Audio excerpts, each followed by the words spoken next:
Welcome everyone to another episode of the Candy Show. I am your host, Candy.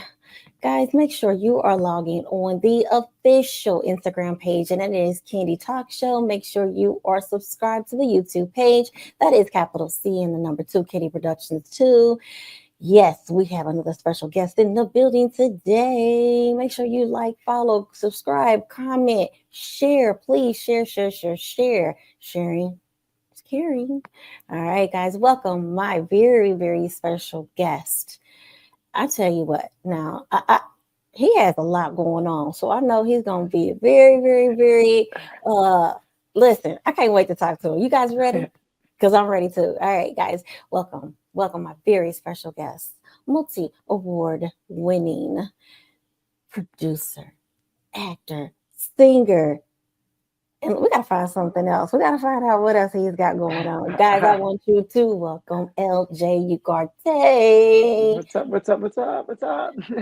What's going down, LJ? When I tell you, yes, you said it. You summed it up pretty much. Yeah, I've been blessed with so many opportunities, and I'm always grateful for Awesome. Well, what city and state are you coming from today?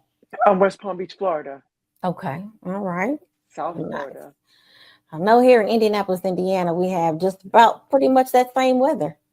It's hot, humid. Man, tell me about it. Like 90s, 90s, 90s, Yeah, 90s, it 90s. was 100 degrees today. Oh my gosh. Oh my gosh. Uh-huh. Oh So, yeah. LJ, we are live on Facebook. We are live on Instagram, and we are live on YouTube. Say hello to everybody. Mwah. What's up, universe? What's up? What's up? Okay. So, I want to say first and foremost, congratulations on your producer, your Telly Award producer. Yeah, hey. And the same congratulations to you as well. We're in the same team, and I didn't know that until I saw you with the same category. I'm like, it's the same. I produced that. We were producers together. That's amazing. So I do have to say, I will have to correct you. So no, I didn't do the producer role. Okay, yes, that's right. Yeah, So I that's right. You was did. the assistant to the director, That's Mr. right. Marcus, head of M Head Films. We got to And give a shout out to him. one of my best friends. Yes, yes. Yes. Okay. So I did a little bit. Tell everyone what your role was and how'd you come about getting the Telly Award for, the Ronaldo Ray documentary. Yeah, I was associate producer. I'm also Marcus Head's consultant. I do a lot of behind the scenes work for Marcus. I've been in this business for 30 years. So if he has any questions or anything he needs in regards to productions and setting it up and the logistics of producing, he contacts me, and I'm always there whenever he needs it. As far as the legalities and the paperwork, the IMDb's, and all that stuff that we do as producers, he always contacts me, and that's how I got involved. And prior to that, I was also a producer and an actor in the movie Can't Get Right that he wrote and produced and directed. So that's Nice. how I come into the Mhead Films universe. Well, just a little bit. Now, do you remember meeting me on? But we're not gonna say that I we're not gonna say it just yet. But do yeah, you I remember I meeting me? I do. And that's the funny thing is because when I was going through your Instagram and I was tagged in your, it's like she looks familiar. I do know her. I do, because you don't forget her face. You meet a lot of people and come in and out. But I was like, she looks familiar. And there was a reason why our paths kind of intertwined again. Because I was like, and then started watching your program, like, I gotta get on this show after watching your other interviews. And I'm like, this looks like so much fun. I was like, I gotta get on that show. Well, thank you. I appreciate you reaching out to me. Sure, for Yes. sure. Yeah. So I'm gonna take it back. I think it was 2022. Huh. 2022, 2023, when we met, you were on the set of another Marcus Head M Head Yeah. Films Yeah. production. We're not Yeah. gonna say right now, Yeah. but I don't know. our past, like I think I know you were at the church. I think is when I seen you. Yes, I was singing I tried to keep a straight face because it was hard to do that scene. You talking about can't get right. Yeah. So I It think wa- I wasn't on that set, but I was on the other set yeah, with the of the barber. yeah no. So the can't get right was the barber scene. So Uh-huh. so Uh-huh. I believe I met you when he was shooting another up Uh-huh. and coming project that he hasn't yet released. Yes, he is doing yeah, the other thing. Yeah. Yeah, we can't talk about it. Yes. Uh-huh. I'm But involved in that one as well. so So, I was behind the scenes. I had one of the cameras on my shoulder. I was uh-huh. doing some BTS Uh-huh. for that project. I'm pretty sure I met you just like really quick. You came in on that set as well. Yeah. So, And but but it's fun to do those type of things, and you get to meet so many different people, and you never know because it's such a great universe that Marcus has created, and that was his plan to kind of bring black filmmakers together and create art, create magic. So it's just fun. well, that's the Ronaldo Ray documentary. You have a Mhm. Telly Award. Yeah. Tell me, I need to know what was your first reaction when you received that? I once Marcus said, "Congratulations, you are a Telly Award winner." And I my initial because I love to celebrate people. I'm always honoring others. I was like, "Brother, it's about time. Welcome to the club of award winners." And he goes, "Brother, you don't get it. Congratulations. I'm like, "Huh?" I'm like, "Huh?" I still didn't get it. And then I said, "Oh, I won too." So that's how I found out. So it was a thrill. It was such an honor, you know. I always wanted one of those, to be honest. Wow. So congratulations. Now you said you've been in this business for 30 something years, so you don't even look a day over Mm, 30. thank you. I started in the 90s, 94. I don't want to age myself, but I was in 1994. You know, my first production I've ever worked on was Spike Lee's Crooklyn. You did? Yeah. What? Yeah. Doing what? I was an extra in that one. I was an extra. It was my first experience on a big, Hollywood film. And then it went on to continue. I just never stopped working. Yeah. Okay, can we go back and rewind and find you Yeah. in Crooklyn? You know what? You gotta, if you pause it, what scene was it? All the kids running around. And if you pause it just right, you could probably see me like, how old was I then? I was 11, maybe. I Wow. was a little boy. Yeah. I've been doing this since I was a little boy. I think around 5, right? No, You I was like 11. well you did that. Maybe, yeah, but I was like, probably was like 11. I was a preteen, 12 maybe. Okay, so that's when you did the Spike Lee, Yeah, but you've been in this business much longer than that yeah. since you were I was like 9 when I first 9. Okay. performed. I performed at the Statue of Liberty in New York. I No. did. I sang. Like I was like, "Oh, beautiful for spacious cloud," one of those. And yeah, long time ago. I So I remember it take like it was it. yesterday. Oh, really? Give Yeah, me a little bit about what you remember from that time. yeah, I remember, That's amazing. but that wasn't my first taste of the industry. The first taste wasn't as an actor performer, was as a spectator. My oldest sister, who's no longer with us, she was a Broadway nut. She used to love the theater. And she took me to see in 1989. She took me to go see a production of The Wizard of Oz at a Radio City Music Hall in New York City because I'm originally born and raised in Brooklyn, New York. And she still loved taking me to the theater. And I promise you, Kenny, I can still remember the smell, the taste, the feeling I had of just watching the performers watch The Wizard of Oz live at Radio City Music Hall. You know that sound of applause of watching us applauding the actors on stage. It was something about us applauding them that I wanted. I wanted to be on the other end and feel that that appreciation. I don't know what it was gonna lead me to, but it's almost haunting. It's almost like a haunting feeling. And just looking around at that age, watching the faces of the audience, just, and I said, I want to make people feel like that. I want to make you go, and then I've discovered that it was an art form that I needed to work hard and I needed to study it. I needed to respect it. I needed to honor it. And that's where it led me, and it saved my life. Mm. It took me on this Mm. journey. It's still taking me on this journey. And I'm in this business not because I have a spectacular voice or I think I'm an amazing actor, because I think I have something more to contribute. I have a lot to say. And if I could use that platform to be able to convey what I'm truly feeling and maybe to inspire you to become greater, then I meant to do that, because it's never been about look at me, look at me, look at me. Even though I've always been that child longing for attention like any little kid. But if I could use that platform to inspire others, then I'm doing my job, because I've never chased the fame, I've never chased the awards, I never chased the money, I never chased the invitations to things. It was never about that. It was escapism for me, and it was my way also to escape being bullied and attacked and abused and maligned.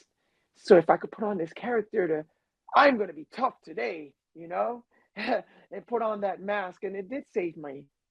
It saved me from many things, and I was able to inspire others, because I still get letters in the mail today from strangers, and they tell me that, hey, your comedies and your films inspired me and it got me out of funk, and that's so satisfying. It gets me emotional talking about it, because it just the way this platform saved me, I'm able to save them, whoever it is.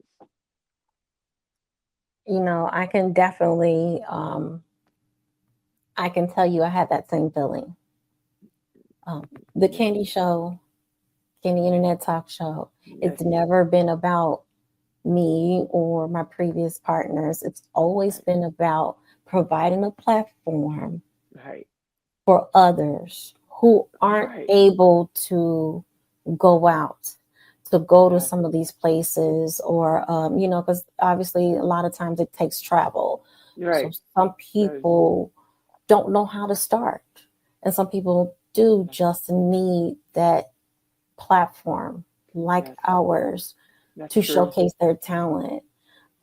So I'm right there with you. Trust me. It And yes, I have to honestly say, sorry to cut you off. no, you, Watching your show, when I was binge watching episodes and hearing people's testimonies and people's journeys, and I was inspired by that. I'm like, wow, it is definitely giving voice of the voiceless, which is something that I often love to use. Those who can't speak for themselves, and hearing other people's perspectives of their careers and their lives. It's very inspiring. I'm often inspired. I love books. I love hearing people's stories and seeing where they come from. And I love that. It's fascinating. That's why I love documentaries. So I love producing and just telling stories and inspiring. again, we're right there because I'm Hmm. inspired. Because when you look on TV, for me, when you look on TV, I've always wonder what made them get there. How did they get there? What was Right. their path? How was their path? Because all the time you were on the TV before all this reality stuff, you were Hmm. looking at things and you were looking at the final cut and it looked perfect. Right. And so not everyone is perfect, and so I always wanted to know what was someone's backstory. Why Right. did they get to where they're at? And so again, you and I, we're on the same page right there. Yeah. I love hearing people's journey, because my journey wasn't easy. My journey, I got scars to prove it, especially starting Firecreek. And it was, whew, those scars, I can still feel those scars. I mean, they're healed now, but I can still feel the scars. And what I mean by scars, I mean internally and outer scars. Starting a company from scratch with no money, no support, everybody looking at you like you're gonna fail, you're so gonna fail, and then that's all I ever heard, and I had to put up a wall, a defense, like, no, I'm not gonna fail, not today. And I've had many flops. I can tell you, I had many flops. I've had many. I've ran into the on the walls, of oof. But I had to pick myself up by my bootstrap and keep it moving. That's exactly what you have to do, especially Oh in yeah. anything that we do whenever we're faced with a challenge and Hmm. it's so challenging and you're ready to give up. Because I tell you what, I can tell you so many times I wanted Hmm. to give up. I You bet. know, Yeah. it's definitely hard to do what we want to do Absolutely. because it's it's just you're constantly faced with the no's or you're constantly faced with rejections. Right. Yes. So, but you talked about Fire Creek Entertainment, right? Yes. My Okay. beloved. Ooh, my beloved baby. Yeah. Oh, Gonna be not. She's gonna be 19 years old. Can you believe that? My company is gonna be 19 years old. nice. And I understand that because of all of the rejections and the unwillingness to give you chances so you Yes. can keep going in your path, this is what brought you to Fire Creek and the creation of it. Absolutely. And it started with the nose. I was so sick and tired of the nose. You can't act. You can't sing. You're not dark enough. You're light. You're brown. You're too skinny. You're too fat. I'm like, what? Where do I fit in here? And then I moved to, then in South Florida, is ego driven and it's all about how cute you are. And it's not about the talent, it's about the politics. I got tired. So one day, me and my black suitcase, my beloved black suitcase that I still have proudly on display, I have it in a storage warehouse where it means more to me than anything. It means to me more than the Telly Awards or any of the awards I've ever gotten. That black suitcase, which started it all. And one day I was going to an audition, finally got an audition, and it got stuck in a railroad track to try to catch a train. At the time, I didn't have a car, I didn't have anything. And I fell, busted my knee, it was bleeding, and I was praying to God. I was like, you know what? Just give me this once. Just give it to me, just one time. I promise I won't ask for anything again. And got to Miami. I was taking a train down there on a commuter rail. And when I got to Miami, and I got the job with that black little suitcase. And from there on, I just kept going and going and growing and growing and growing and growing and growing. And next thing you know, it's a full on production company. And I'm also a subcontracted company. Other production companies um, license us or hire us to produce along with them. So I'm often an association with. I've done stuff with Telemundo. I've done stuff with other major corporations and companies in Hollywood. And I'm proud that my little baby, the little company that wasn't supposed to be anything, worked alongside the big leagues in Hollywood, and I'm proud of that. I started it with my own two hands, no partners, no investors, just a dream, and it's still going. It's. I've often been asked to sell it for its assets because the assets are in the millions. You know what I mean? And I'm not selling that company. At the end of the day, I've had everything taken away from me. I've been bankrupt. I've been evicted. But guess what? I've never once wanted to sell Fire Creek. It's all I had. It was all that I ever had at the time. So you ain't taking her. You're gonna take me feet first. oh my goodness. Oh, um, ooh, I love hearing stuff like that. And I don't mean like really, get off on it, but you sometimes feel, or I want to speak for you, but I know sometimes I feel like maybe some people don't understand or know because if you've done what you've done and you're still in it, Yeah. Oh yeah. it's not about money. I mean, it's always about money. Let's be honest. Yes. You Of got to course, make a living. we're in show business. So yes, Yes, of course. But but the passion, the drive. It's in your heart. It's in your soul, oh yeah. and it's so amazing, isn't it? It's Hmm. amazing when you're able to provide that opportunity Yeah. for It's someone else. yes, and that's the whole premise. After when I realized what I was getting myself into and what the premise of Fire Creek Entertainment, I said, okay, I proved that I can get the job. I proved that I can stay here, and I proved that I could do this on my own. Then I realized there's gonna be another little LJ behind me with its um. I'm trying to say it without shaking up. I'm trying to say it without getting emotional. That's okay. It's there's gonna be another young man behind me that's going to be like, nobody's giving me a chance. Hopefully, I would be that guy that's gonna be like, you know what? I'm gonna give you that chance. You know what I mean? And every time I Mhm. tell that suitcase story, it always gets me choked up because I want people to understand that it's something out there that's way bigger than us. It's way bigger. We're the blueprints right now. And what we do, and like I watch your show and I see how you inspire people and how we both do, it's a lot bigger than us. It's gonna be a point that somebody's gonna, and I've gotten letters. People say, God, thank you for even when I'm not okay. And I get these emails and saying, you uplifted me today. And I'm like, I did, but Yeah, I'm not feeling so great today. I'm not okay today. But I uplifted you. You know what? I think I'm going to be okay. that's I'm it. going to be okay. And when I tell you I still got that suitcase, and people often say, can I come and can I visit the suitcase? I'm like, under one condition, you got to put on white gloves. Because that's a valuable little suitcase I got at Ross with a broken wheel. Means so much more to me than anything else. And I even have insurance on it. I tell you, I put insurance on that suitcase. You, you did? Oh, wow. I put an Oh, my insurance God. policy on it just in case something happens to that beloved suitcase.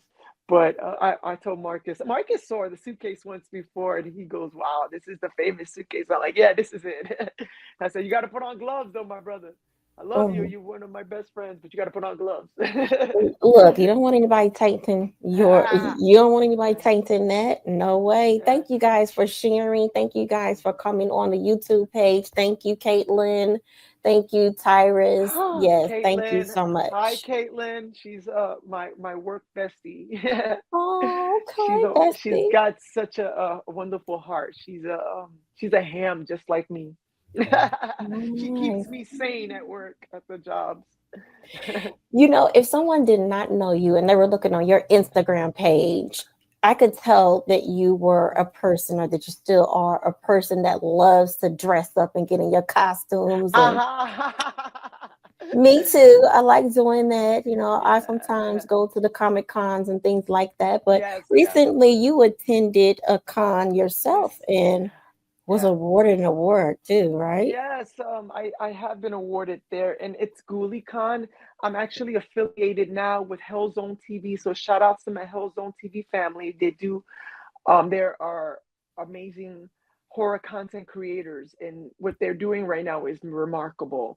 We're in the process of going to the Halloween Horror Nights at Universal Studios, and we will be filming live at Halloween Horror Nights.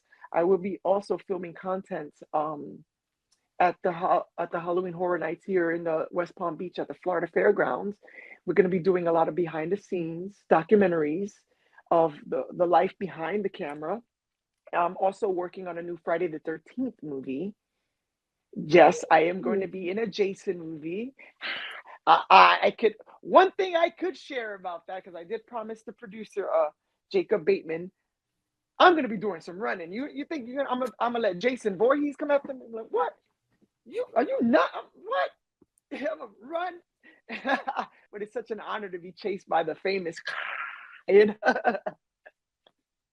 Okay, don't tell me you're gonna be slipping and falling. Well, we're not gonna give it away, but No, but one thing about me, I'm not gonna run in this fall. I'm gonna get back up and haul ass. I know that much. You know. But it's an honor to be affiliated with that film, even if it's a fan film.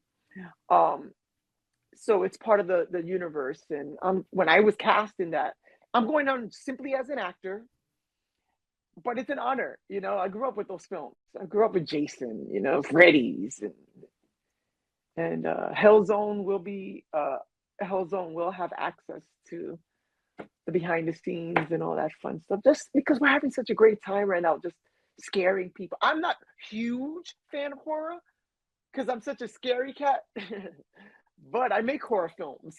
So that's what I'm pretty much known for. And I'm also a comedian. I'm in a movie Great People, and I play Veggie Thug. Veggie Thug. Veggie Oh, Thug, one of my most famous roles people identify me as. And shout outs to Romello Blade from Romello Blade. He's one of my favorite directors and writers too. That man can write, man. Them scripts be like this thick. man, there's okay. You've been doing this for so long. What is it that keeps you driving? Have I suspect you may have not accomplished everything you wanted to accomplish. No, I'm slowly creeping into the world of television right now. Been auditioning for FX. I've been auditioning for stuff on Hulu. That's something that I want to venture off is actually television right now. Because I've been in the genre of the independent films for so long in mainstream films. I just did Ethan Bloom not too long ago. Um, God, there's a lot I want to venture off, and the goal is to break ground and build a studio like Tyler Perry. I want to build my own movie studio, and I have the floor plans, I have the blueprints already. I just got to buy the property. I designed the studio myself, and that's a goal that I really am considering. I've been talking to investors. I've been talking to to buy a piece of land to build a small studio or even rent out a warehouse, a movie studio. But the goal is to purchase it just to continue to grow and make stories and even have you in one of the films, Candy. I would love to see you dodge one of those monsters in one of my movies, you know? Oh man, listen, I'm gonna tell you what. As you could probably see, I can cry real easily. So You if have you a need big somebody, heart. hey, but if it's something, I'm scary, so I don't like all those scary movies. So I might be that one. If you put me in a movie and something just come out, yeah, oh yeah, I'll give you that real And natural. we and you and I, you're friends with Marcus. You know he's always comping up something. We got to put you in something. You know. I'm here. I'm here. Let me know. You Listen. know, and it's what we do. We're entertainers. We at the end of the day, especially with today's world, you know, the nonsense and shenanigans that's going on, we oftentimes want to put a smile on someone's face, and I know I do. I know I do, and a lot of people that worked with me knows that I wear my heart on my sleeve. They call me the male Mary J. Blige, because I'm just as I get older, I've gotten more sensitive. If that makes sense. Don't get me wrong. I'm a tough businessman. I would jack you up when it comes to business, but I'm a softie too.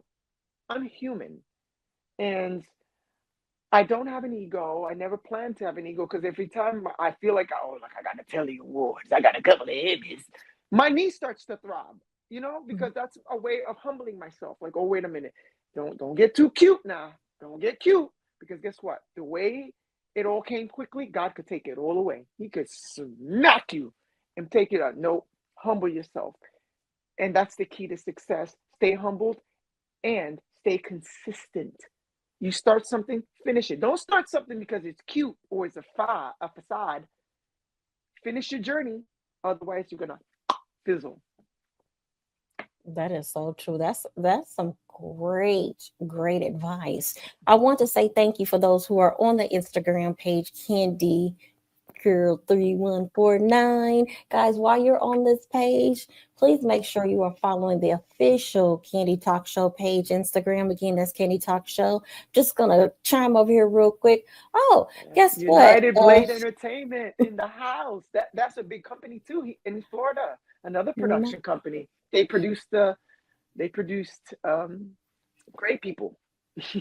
Nice, nice.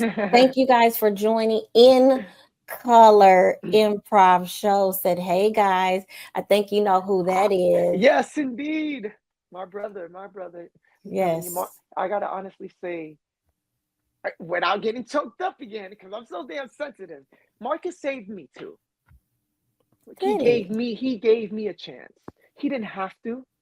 He could have been like, I'm not casting you. Oh, who the hell this kid think he is? He gave me that chance. He also gave me Romello gave me a chance to play Veggie Thug. Come on, these are parts that I get letters. I get children. I'm also affiliated with the Children's Hospital, especially these Ooh, kids, the disabled kids, and they write me letters and they play because I send them the films and they watch it with the kids. And what gets me and what makes me work harder is when I get letters from their parents. Nah, I don't want to make nobody, I don't want to choke anybody up, but when they tell you your project was the last picture that they saw, is what makes me work harder. That makes me want to work yes. harder. Like, really, you could watch Michael B. Jordan, you can watch anybody else, but you want to watch one of my films? Like, God, why? Like, I'm just a lousy actor, you know what I'm saying? But that's what they wanted to see. They wanted me to be the imaginary friend bouncing around. They wanted me to be there, yeah. And that's what made me work harder. So now I realize there's something bigger than us out there. It always is. It always is. There's I know we something. only touched on it very little bit, but I want to Mhm, make sure you get out here and you promote yourself and you let everyone mhm, know, not just your social media, because we're going to get right, to that in just a second, mhm. but how many total films, movies, projects are under Firecreek Entertainment? I want to say 2020, maybe. I've done 44 films. But I think want to say 1920, and commercially successful films that I had under us was Attraction Man, which is a multi award winning film, and uh, um, The Goronos is one of our biggest films to date. It skyrocketed to an all time high, is what kind of made people go, I didn't know you was a filmmaker. And prior, I was already in the industry. So 20 years at that point, because of COVID, people started discovering it. The Mm. Goronos with Ken Sagos from A Nightmare on Elm Street is in that movie. Oh, The cool. black guy who played Kincaid, he's in it, and I was the producer. Can you, God, can you imagine that? Like, as a kid watching those movies on VHS over and over and over, like Freddy, ah. And next thing you know, you walk onto a set that you're the producer on, and here comes Mr. Ken Sagos sitting in his director chair, going, "Hi, LJ, how you doing?" I'm like, I'm a fan, and he became one of my closest friends now. So, Mm. I think and that's it's so amazing. That is wild. amazing. It's so wild, and just that's how I got into the horror community too, because of that movie. When Like, you yeah. when you do this, Mhm. are you writing the scripts No, or do you have co-partners? I'm not a script writer actually.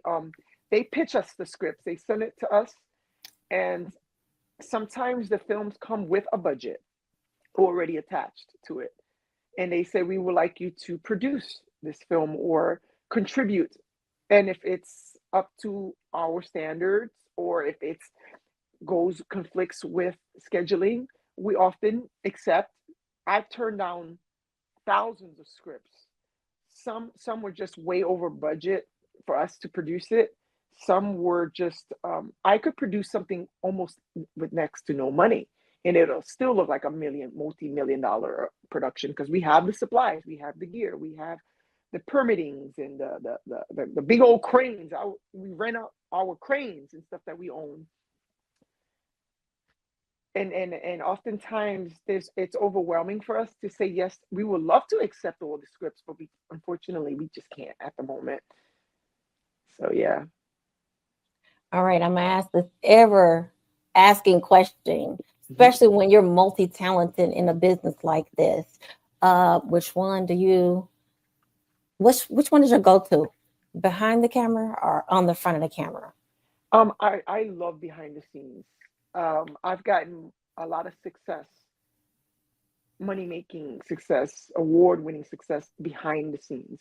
I always joke that I'm a much better producer than actor. I promise you, because as a producer, I'm contributing a lot more than as an actor. Acting is very limiting, and the acting is limiting, but the lines are really not yours. But as a producer, you can really jump in and make it yours.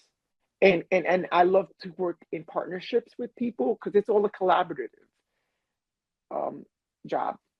So just being able to brainstorm, like you and I could sit together, we could come up with something really cool and be so exciting. Just that process. It's building blocks and or planting a seed and then watching it grow. And then when you see how beautiful it flourishes, it's like, wow, this is uh this is this is something neat.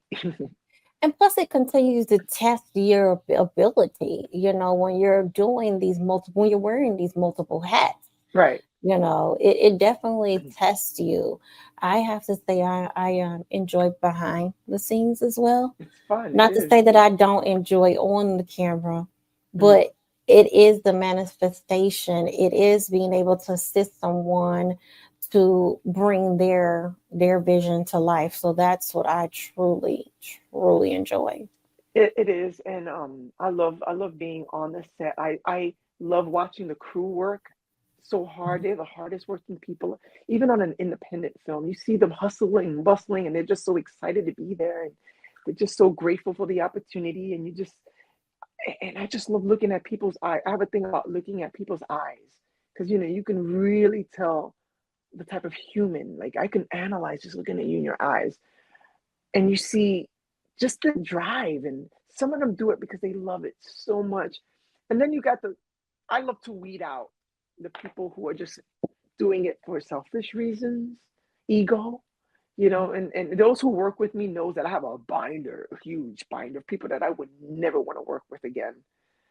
It's called the do not cast or do not work with. And it's gotten quite popular, especially with casting directors. I'm like, look, I'm a multi-award winner. This is where I flex. I have this award here, and you kind of need us a little bit. I I remember going to a SAG board meeting with the Screen Actors Guild with all the heavyweights. And here I am from Florida going to Warner Brothers Studios in Los Angeles. I got to tell you this real quick. I'm there with my cute little tie, and I don't know where I put it. Oh shoot, my briefcase. I have my briefcase with the Firecreek logo on it. I'm walking in, smack my briefcase because I have to present pen points and stuff. And I'm like, so sounded important at the Warner Brothers studio, or. So I have a list of people that I do not want to, knowing that I could easily get asked to leave the room, but you have to go in with confidence. You got to know who you are, you know? Mhm. And I remember telling these people, okay, so I'm from West Palm Beach, Florida. I have a list of Floridians who I don't want ever to cast. And if they happen to come across your studio, here's the I You knew that I did something right when I made the executives, these bow tie billionaires, laugh. And they were like, "You are funny." And by the way, we also have a list like this here in Hollywood. I'm like, "Oh, yeah, I do? Okay." Oh Lord, I that was was I was bold. I was hyperventilating when I left. I was like, I could have. I just flushed my whole career down the toilet. It's over. But they would contact me and be like, "You are ballsy. I like that." I'm like, I'm just being myself. There's no agenda. No, Mhm. it's who I am.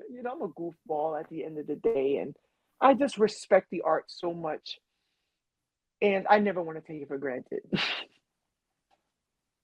I'm right there with you. I'm right there with you. You sing now.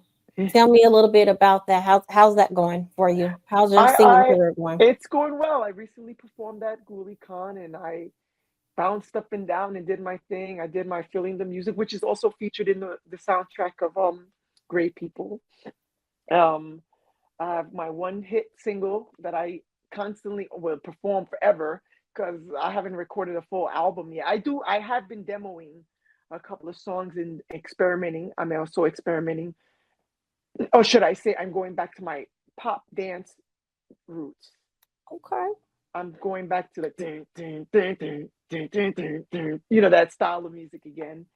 Um, I have my own studio here, so I've been demoing stuff. Um, but I am always a performer first and foremost, a live concert performer, and I get booked to weddings and comic cons and ghoulie cons, and I'll just perform my song and give them the best show I can give them, Mhm. and sometimes I forget that I'm performing to an audience because I'm still that guy to this very day. I'm still that guy that does this. Do you believe in us? Do you believe? You know, I'm still that guy that sings in the mirror with the little. But then I I'm do doing it too. for an audience. I do too. I do too. I just got better So, mics now. thank you to the horror. What is it? It's the Horror Craft podcast. Love this Um, interview. Thank you they so much. they're part of the Hell Zone family. Oh man, I tell you what, listen, I know you and I would definitely enjoy each other's company if we see Yes. each other. Because listen, I'm all about the what is it called? I like the costumes. I totally love the dress up. So we're gonna have to get together one time soon, like Yes. really soon. Let's have some fun. I got some angel wings here that Okay. I was experimenting with to for Oh, my show because you know I'm a correspondent with those I'm are a so beautiful. every episode that I do it's with a different look. So this coming week I have angel wings. The next week I have I don't want to give it all away, but it's multiple different costumes. I'm an army guy. I'm a space guy. I'm dressed as you know, and it's for fun. And my dream was to always host one of those horror shows like Elvira or Joe Bob Briggs had a show back in the '90s called A Monster Vision. I don't know if you Mhm. remember that on TNT. And I'm actually living that dream now by doing it under the Hell Zone banner for Hell Zone TV. And every episode, and I'm there just you know what it is? It's just I'm having such a great time, and I'm hosting, and I'm presenting horror movies. My segments are usually a lot of '80s, '90s horror classics. A lot of like whatever happened to Baby Jane, The House on Haunted Hill from the '60s, Hush Hush Sweet Charlotte, and I'm just living an old fantasy right now. Do you ever have nightmares? All of the horror. Of no, I You I don't? not of no, I Mm. don't. Because I'm a classic horror fanatic. I don't know about the newest horror movies like of today that creep me out a little bit, like the Saw and Yeah, that's great. That's that was woof. that con, S&M conjoining porn horror stuff is kind of not my thing, even though I make those movies. But it's fantasy. It's not reality. Mm. It's entertainment. Well, listen, I know we can be talking and having a great conversation much longer, but tell everyone your social media and how they can follow you. Well, you guys can follow me on Instagram, lj.ugarte. You guys can follow me on Facebook under the same name, LJ Ugarte. You guys can find me on, gosh, I'm all over the internet. Just you can Google LJ Ugarte, and my whole body of work, my history, my long work history is available publicly. You guys can discover films and the latest films I'll be working on, music, remixes, music videos, all the fun Hmm, stuff. I okay. hope you guys enjoy. I hope you guys enjoy my contribution, all the bit things, you know, the small stuff I've done, and hopefully you guys like it. Listen, there is an audience for everything.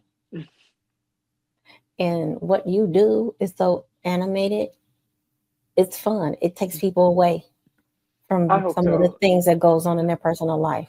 Oh yeah, and it's escapism. Like I said, it saved my life. I had many mentors and friends and people that I still reach out to this very day, just to say hi. You know what I mean? Like my monthly check-ins with people that I've been doing to check in on your energy.